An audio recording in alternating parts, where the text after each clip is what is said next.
नमस्कार, मैं लोकेश मकवाना। 8 अगस्त को कोलकाता में एक हॉस्पिटल में रेजिडेंट डॉक्टर के साथ एक युवक ने घटना को अंजाम दिया। यौन उत्पीड़न के मामले ने पूरे देश में पकड़ा तूल और रेजिडेंट डॉक्टर की हत्या कर दी। ऐसे दर्दनाक घटना के बाद पूरे देश के रेजिडेंट डॉक्टर हड़ताल पर हैं। ऐसे में काली पट्टी बांधकर विरोध जता रहे हैं। जगह जगह सभी जगह नर्सिंग कर्मी हो, डॉक्टर हो, आज हड़ताल पर हैं। उसी को चर्चा लेकर खबर 24 न्यूज ने एक विशेष गंभीर विषय रखा है। बात करते हैं आज इस विषय पर। नाइट में ऑन ड्यूटी एक महिला डॉक्टर अपनी ड्यूटी निभाकर अपने दोस्तों के साथ खाना खाकर आराम के लिए सेमिनार हॉल में जाती है और सेमिनार हॉल में गुजरते महिला ट्रेनिंग डॉक्टर के साथ भयानक 40 मिनट, जिसका किसी ने ख्याल अपने दिमाग में कभी नहीं आया होगा, और दोनों आंखें घायल, मुंह से खून रिश्ता हुआ, शरीर पर गंभीर चोटें और चेहरे में जख्मी, प्राइवेट पार्ट को भी जख्मी कर दिया। ऐसे में 8 अगस्त की रात को उस दर्दनाक हवस की कहानी के बाद इसके बारे में जिसने भी सुना वो दहल गया, उसकी रूह कांप उठी। ऐसे में पश्चिम बंगाल के कोलकाता में आरजी मेडिकल कॉलेज में सेमिनार हॉल का नजारा हर किसी को जहन में नजर आता है। इस बात का जब पता चला तो हत्यारे ने वहां उसकी हत्या कर दी, और जब ये पूरा प्रोटेस्ट पूरे देश के अंदर हुआ तो फांसी की मांग कर रहे हैं। ऐसे में मेडिकल कॉलेज में आता ऐसा एक जख्मी महिला डॉक्टर के साथ इस तरह की घटना जो है आज देश भर में दुनिया को हिला रही है। और संजय राय आरोपी को भी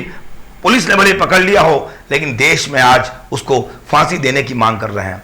इसी के चलते झालावाड़ जिले के भी सभी डॉक्टरों ने आज काली पट्टी बांधकर विरोध जताया है। तो इसी चर्चा को लेकर हमारे शहर के डॉक्टर भी इस गंभीर विषय को लेकर बात करेंगे। नरेश अग्रवाल और डॉक्टर शैलेंद्र पाटीदार से हम विशेष चर्चा करेंगे कि आखिर इस मामले में आपका क्या कहना है।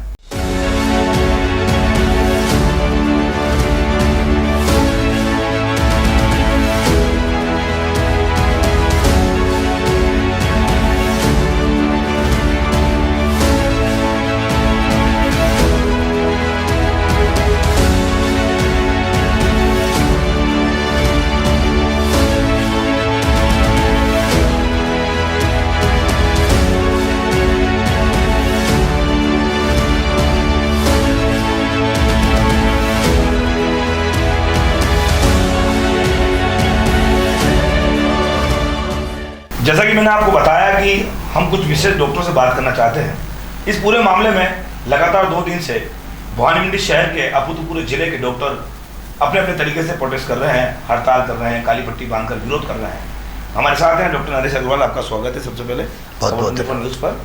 और देखते हैं कि जिस तरह की घटना कोलकाता में हुई है रेजिडेंट डॉक्टर के साथ, उसके बाद 8 अगस्त की घटना के बाद धीरे धीरे पूरे देश के अंदर इसका विरोध प्रदर्शन होने लगा है, और उसके बाद डॉक्टरों के साथ हमला होना, हॉस्पिटल में तोड़फोड़ करना, इस तरह की जो घटना है पूरे देश में एक आग जगह की बात कर रही है। ऐसे में वहाँ पर अभी तक कानून के नज़रिए से देखा जाए तो कोई इस तरह का कोई अभी कठोर कानून को लेकर बात नहीं की जा रही है।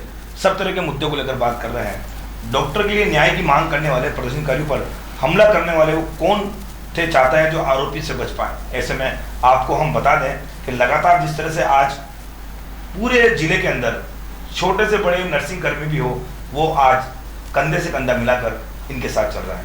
डॉक्टर साहब क्या कहेंगे पूरे मामले को लेकर? नमस्कार। पहले तो मैं खबर 24 को धन्यवाद देना चाहूँगा कि ये हमेशा से ही जनता से जुड़े हुए मुद्दे उठाते रहते हैं और ये बहुत अच्छा काम कर रहे हैं। मैं कहना चाहूँगा कि ये अभी जो 8 अगस्त 8 मिडनाइट की जो घटना हुई है कोलकाता में आरजी मेडिकल कॉलेज की, उसमें जो पीड़िता है उसको जो है अभी तक न्याय नहीं मिल पाया है। शुरुआत में राज्य सरकार जांच कर रही थी, परंतु जब जांच करते हुए सीबीआई को केस ट्रांसफ़र कर दिया तो उसके बाद जो न्याय की मांग करने वाले उसके साथी रेजिडेंट डॉक्टरों के ऊपर जो शांतिपूर्ण तरीके से अपना प्रदर्शन कर रहे थे, उनके ऊपर लाठीचार्ज करवाना, उनके ऊपर गुंडा तत्वों से हमला करवाना, जानलेवा हमला, और कहीं ना कहीं साक्ष्यों को खुर्द-बुर्द करने की नीयत से अस्पताल में तोड़फोड़ करना, ये सब इस सब कृत्य ने मतलब आग में घी का काम किया है, जो बहुत बड़ा मुद्दा बन गया है। और आज की तारीख में देश में सबसे मुख्य मुद्दा ये है कि पीड़िता को तो न्याय मिले ही मिले, परंतु सभी डॉक्टर्स को, जो चाहे वो प्राइवेट है चाहे वो सरकारी है, सभी चिकित्सा संस्थानों में एक प्रोटेक्शन एक्ट बिल लाया जाए, एक सेंट्रल प्रोटेक्शन एक्ट लाया जाए, जो कि जिसमें कि बहुत कड़ी धाराओं में कोई भी मतलब इस तरह का कृत्य करता है तो उसमें कड़ी धाराओं में उसको कड़ी से कड़ी सजा मिले। डॉक्टर साहब, कई बड़ा सवाल ये भी आता है कि कोलकाता की पुलिस के मामले में नाकाम नजर आ रही है। सबसे बड़ा सवाल ये भी है कि प्रदर्शनकारी जो है हमला करने के बाद भी बेखौफ घूम रहा है। बिल्कुल सही बात है। 14 तारीख की मिडनाइट को ये कार्य हुआ, हमला किया गया और 6-7 हज़ार की भीड़। आप देखिए 6-7 हज़ार की भीड़ एक अमूमन कोई एक व्यक्ति इकट्ठी नहीं कर सकता जी। तो ये कहीं ना कहीं इसमें बहुत बड़ा रैकेट जहाँ का अंदेशा होने का संभावना है, जो वही ऐसा कैसा पूरा का पूरा एक मॉब इकट्ठा करके लाके और पूरा वो कर देता है, और अपने आप नहीं आ सकती इतनी भीड़, और वो भी केवल चिकित्सा कर्मियों और डॉक्टरों और रेजिडेंट डॉक्टरों के ऊपर जो शांतिपूर्ण ढंग से अपना वो कर रहे थे प्रोटेस्ट, और उसके वो कर रहे थे कि भाई उसके ऊपर वो करना, हमला करना, ये अपने आप में कहीं ना कहीं इसके उसको दर्शाता है। जी। सबसे बड़ी बात यह है डॉक्टर साहब के ज़िले के अंदर रेजिडेंट डॉक्टर हड़ताल पर हैं, और आज इमरजेंसी तो भले आपने चालू की हो, लेकिन कहीं ना कहीं कोई ऐसी इमरजेंसी भी आती होगी, हमारा मन नहीं मानता है, लेकिन फिर भी हम एक प्रोटेस्ट के हिसाब से सबके साथ हैं। कल आपने रैली निकाल कर प्रदर्शन किया, जिले में सभी जगह नर्सिंग कर्मी है, चाहे निजी हॉस्पिटल के डॉक्टर हैं, आज एकजुटता का परिचय दे रहे हैं। क्या लगता है कि कहीं ना कहीं कानून में संशोधन होना चाहिए? बिल्कुल, हमारी मुख्य मांग तो यही है कि समस्त मतलब मेडिकल संस्थानों के लिए एक सेंट्रल प्रोटेक्शन एक्ट आए, जो मतलब बहुत कड़ाई से उसको लागू किया जाए। और मैं कहना चाहूँगा कि हम विभिन्न तरीक़ों से, जैसे परसों हमने कैंडल मार्च किया, कैंडल श्रद्धांजलि स्वरूप 2 मिनट का मौन किया। फिर कल हमने वाहन रैली निकाल के एसडीएम साहब को के मार्फत हमने राष्ट्रपति के नाम ज्ञापन दिया। फिर आज हमने 24 आवर का हमने पूरा मतलब अपनी ओपीडी सेवाओं को, आईपीडी सेवाओं को बहिष्कार रखा। हालांकि हमने इसमें शिथिलता देते हुए मतलब जनमानस को कोई हानि ना हो, जन भावना को वो रखते हुए हमने इसमें ये क्लोज रखा कि भाई कोई अगर इमरजेंसी पेशेंट आता है तो उसको देखा जाए, और इमरजेंसी कोई ऑपरेशन से वो भी हमने कोई बंद नहीं किए। हाँ, ये है कि जो इलेक्टिव सर्जरी है वो हमने बंद करी।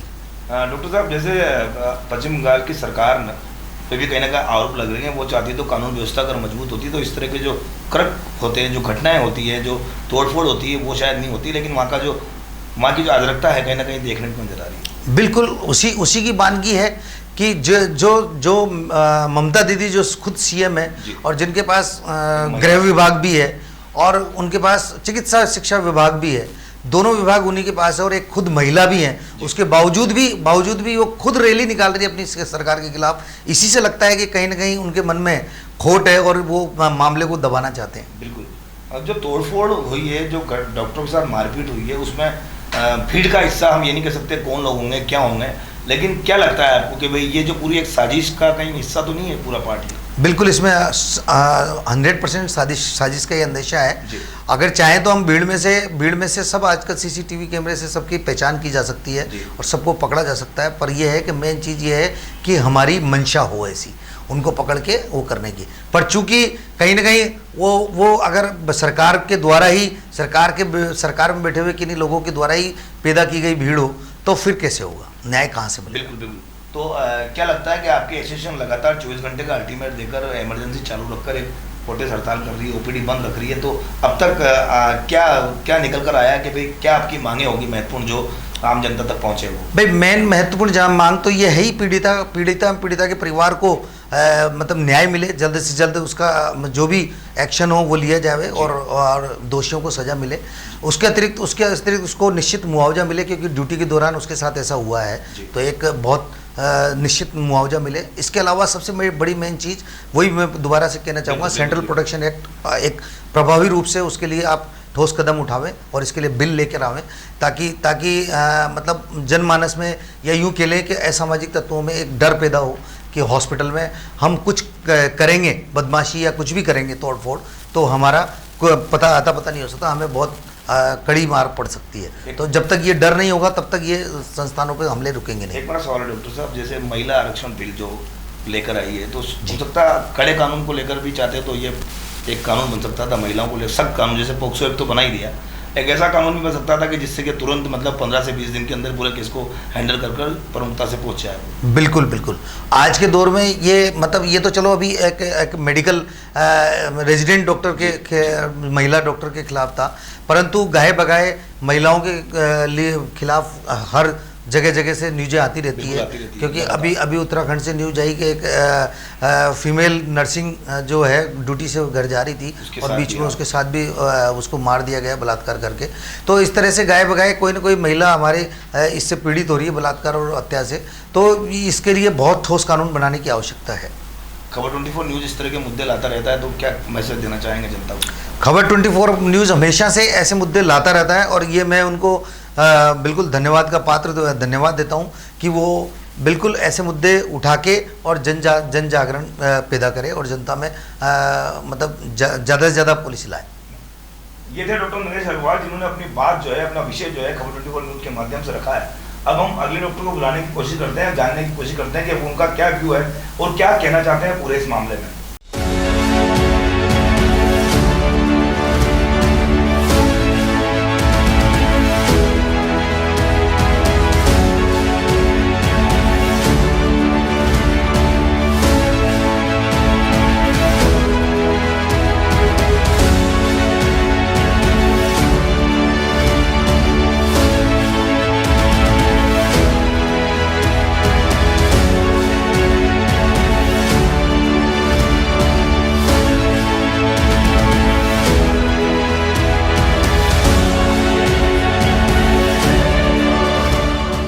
देखा आपने, हमने डॉक्टर नरेश अग्रवाल से बात की, उन्होंने अपनी जो प्रतिक्रिया है कि इस घटना के बाद क्या होना चाहिए, कानून में बदलाव क्या होना चाहिए, इन सारी चीज़ों पे हमने चर्चा की।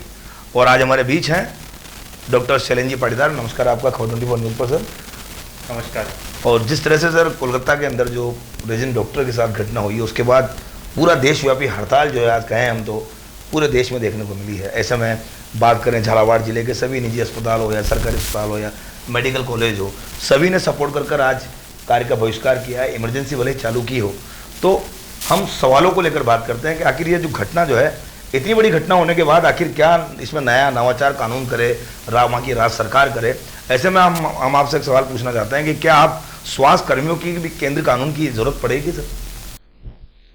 जी, आज का जो सिनेरियो देख के लगता है कि बिल्कुल इस कानून की सख्त जरूरत है।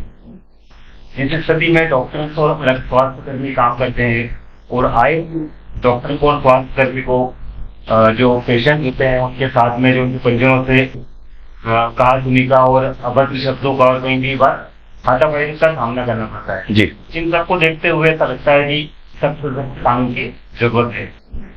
क्या लगता है सर, आज हमने सबने मिलकर काली पट्टी बांधकर विरोध जताया है। आप हॉस्पिटलों में जाकर आप देखने भी गए हैं कि आखिर कोई काम कर रहा है कि नहीं कर रहा है, लेकिन कहीं ना कहीं एकजुटता का परिचय आज आपकी संस्था ने पूरा दिया है सर, इसके लिए क्या कहेंगे? ये विषय ही ऐसा है कि इसमें स्वास्थ्य सभी लोगों को, सभी डॉक्टर्स को, सभी स्वास्थ्य कर्मियों को अंदर से सबको झकझोर दिया है। तो इसके लिए बहुत ज्यादा किसी को हमको फोर्स करने की जरूरत नहीं, ये काम नहीं करना है। सभी लोगों ने स्वयं इस विषय में सामने आके अपनी एकजुटता दिखाइए और इसके लिए सभी को बहुत बहुत धन्यवाद। और ऐसे विषय में सबको एकजुटता दिखाना बहुत जरूरी है। जी, मेरा एक सवाल हो रहा है कि लगातार जिस तरह से छोटे छोटे क्लिनिक वाले भी आज हमें देखने को बहुत नजर आए, तो कहीं ना कहीं स्वयं खुद की भी इच्छा कहीं ना कहीं प्रकट होती है कि हमें कुछ इनका साथ देना चाहिए। तो ये विषय बनकर सामने आया है, इसके लिए क्या कहेंगे? ग्रामीण अंचल के जो क्लिनिक वाले भी है वो भी आज हड़ताल पर है सर। लोकेश जी, बिल्कुल सही कहा आपने। ऐसा आज तक हम देखने को नहीं मिला कि जब इस विषय कॉमन विषय के सभी लोग, चाहे छोटे क्लिनिक वाला हो, चाहे नर्सिंग कर्मी हो, स्वास्थ्य कर्मी हो, सभी ने उस विषय में सामने आके एकजुटता दिखाई है। तो ये बहुत ही एक अच्छी बात है और ये कॉमन विषय भी है, इसमें सभी को साथ में आना भी चाहिए। प्रदर्शन पर हमले के बाद क्या आपको लगता है कि जीवन रक्षक डॉक्टर भी सुरक्षित नहीं है, उनकी सुरक्षा के भी प्रश्न चिन्ह का सवाल उठता है? बिल्कुल, ये हमने आए दिन देखा है। आजकल समय के साथ में धीरे धीरे ये घटनाएं बढ़ती आई है, चाहे गवर्नमेंट हॉस्पिटल सीएचसी हो, चाहे पीएचसी हो, चाहे मेडिकल कॉलेज हो, चाहे प्राइवेट हॉस्पिटल हो, दिन पर दिन स्वास्थ्य कर्मियों के प्रति हमले की घटनाएं दिन पे दिन आपने देखिए बढ़ती गई है।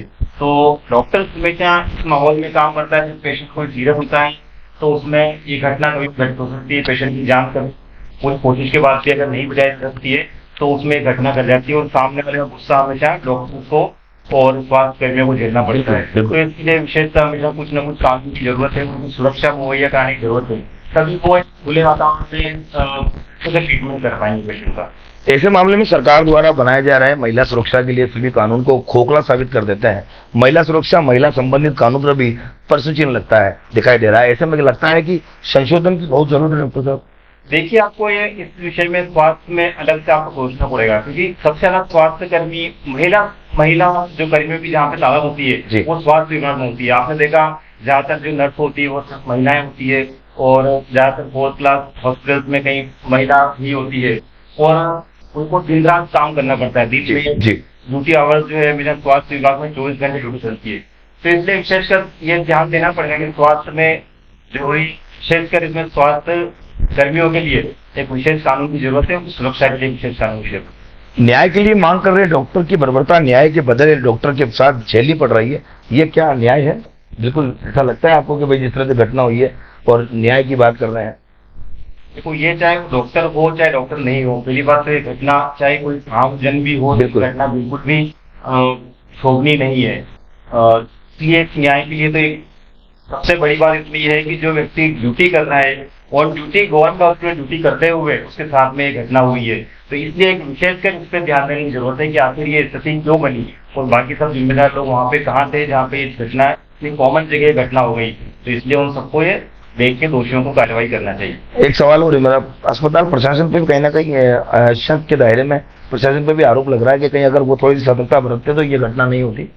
बिल्कुल इसमें ये हो सकता है, लेकिन अभी सीबीआई जांच करेगी, उसमें जो भी जांच सामने आती है उसके बाद ही ये पता चलेगा। लेकिन ये बिल्कुल सोचने का विषय जरूर है कि इतने बड़े हॉस्पिटल जहाँ पे रेगुलर इतने सारे डॉक्टर्स रहते हैं, इतने सारे कर्मी रहते हैं, इतने सारे पेशेंट रहते हैं, फिर भी ये घटना कैसे हो। तो डॉक्टर साहब, सीबीआई ने अपने हाथों में पूरी किताब ले ली है, पूरी लगातार वो जांच भी कर रही है और आगे आगे कुछ तथ्य भी उनको मिल रहा है। ऐसे में कानून बनाने को लेकर भी बात कर रहे हैं, तो क्या लगता है कि अभी उत्तराखंड के अंदर भी एक घटना हुई है, लगातार जो घटनाएं महिलाओं के साथ जो अत्याचार दुष्कर्म वगैरह हो रहे हैं, इससे में क्या कानून में बदलाव होना बिल्कुल जरूरी है, लेकिन कहीं ना कहीं एक साइको तरह के जो लोग होते हैं जिनकी मानसिकता ऐसी होती है उनके लिए भी कुछ आप कहेंगे? देखो, सबसे पहली बात तो कानून कितने भी कड़े बना दी जाए, लेकिन कानून का अगर ठीक से पालन नहीं कराया जाएगा तो कानून बनने का कोई औचित्य नहीं। और दूसरा जो आपने बोला है कि साइकोलॉजिकल, बिल्कुल ये बहुत ही इंपॉर्टेंट चीज है, इसके लिए बिल्कुल सबको सोचना चाहिए। केवल कानून बना के ही अपराध को नहीं रोका जा सकता है, सबको मेंटल हेल्थ जो मैं बोल रहा हूँ इस पे सबको ध्यान देना चाहिए। क्योंकि आजकल जो सभी लोग केवल फिजिकल हेल्थ पे ध्यान दे रहे हैं, लेकिन मानसिक स्वास्थ्य पे ध्यान देने की आजकल बहुत जरूरत है।